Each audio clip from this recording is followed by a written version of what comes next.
Currency note మీద ఉండేది Gujarati. So ఆయన బొమ్మ కూడా తీసేయాలంటారా? ఇంకెవరి బొమ్మని ఏమంటారా? కరెన్సీ మీద తీసేయమనే చెప్తాను నేను. అంటే ఆయన ఏదో కరెన్సీ మీద ఉంచి మిగతా కరెన్సీల మీద ఉంచవచ్చా? అసలు కరెన్సీ మీద పెట్టాలి అంటే మా జగన్మోహన్ రెడ్డిది పెట్టండి,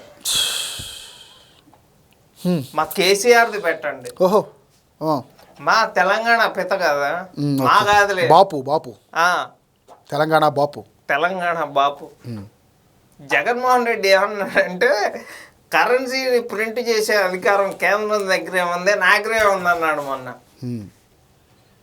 అది కూడా నీకు ఇస్తే అసలు ఈవీఎం భారతదేశాన్ని మరి వెనుజులాలా చేసేవారంటావా? బ్రహ్మాండంగా. అక్కడ కరెన్సీ నోట్లు రోడ్ల మీద పడేస్తారు. 2019లో అధికారంలోకి వచ్చినాక 3 రాజధానులు కడతారన్నాడు. ఏదో సౌత్ ఆఫ్రికా అన్నాడు.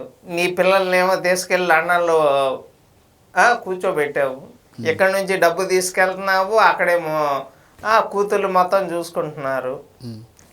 ఇంత అవినీతి చేసే వాళ్ళ బొమ్మలు వేయండి. గాంధీ పాకిస్తాన్ విడిపోయిన తర్వాత, స్వతంత్రం వచ్చిన తర్వాత పాకిస్తాన్కి డబ్బులు ఇవ్వకపోతే నేను నిరాహార దీక్ష చేస్తాను అన్న వ్యక్తి గాంధీ. తెలుసు. అలాంటి గాంధీ బొమ్మ కరెన్సీ నోటు మీద ఉండటం కరెక్ట్ కాదు. శివాజీ గారి బొమ్మ వేయండి. సుభాష్ చంద్రబోస్. ఇంకెంతమంది బొమ్మలు వేస్తారు? ఇక కరెన్సీ నోటు మీద కనిపించిన చెప్పిన ప్రతి వాళ్ళ బొమ్మలు వేసుకుంటూ పోతారు. ఒక్కో నోటు మీద ఒక బొమ్మ వేసి, ఏది ఒక్కొక్క నోటు మీద 10 రూపాయల నోటు మీద ఒక బొమ్మ, 20 రూపాయల నోటు మీద. ఇది ఫేక్ కరెన్సీ నోట్లు ఉంటాయి, పిల్లలు ఆడుకునేవి, వాటి మీద వేసుకోండి, ఇబ్బంది లేదు. అలా అంటారా? ఇక దొరికిందిగా అని చెప్పి ఇక ఇంతకుముందు ఏంటంటే కరెన్సీ నోటు మీద లవ్ యూ బొమ్మలు వేయటం, అమ్మాయిల పేర్లు రాయటం, ఇవన్నీ కాదు. ఎన్ని తప్పులు చేశారు గాంధీ. అసలు పాకిస్తాన్ మేజర్ థింగ్ ఒకటి చెప్పమంటారా? చెప్పండి. 31లో ఎవరైతే 1931లో ఓకే మార్చ్ 23 సుఖదేవ్ రాజ్గురు, ఎవరైతే దాని పేరేంటి, మన జలియన్ వాలాబాగ్ తెలుసు కదండి, జనరల్ డయ్యర్. చిన్నప్పుడు చదివినప్పుడు గుర్తొచ్చింది.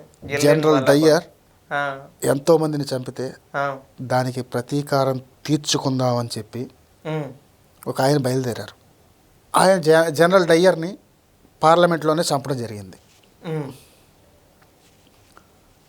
బాలగంగాధర్ తిలక్. అయితే ఏమైందంటే,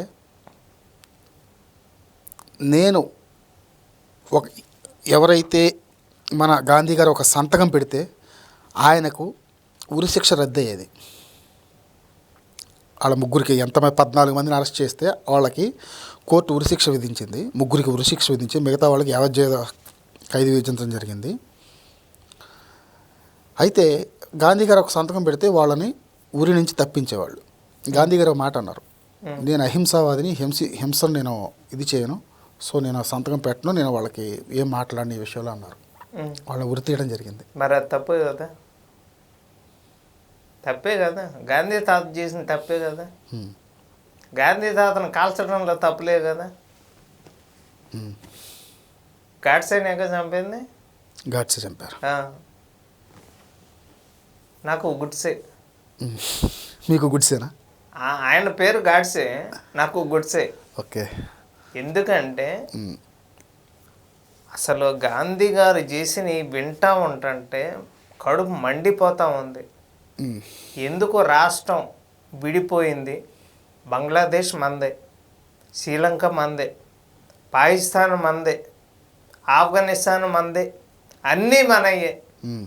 ఏమైంది? ఎందుకని విడిపోయాం?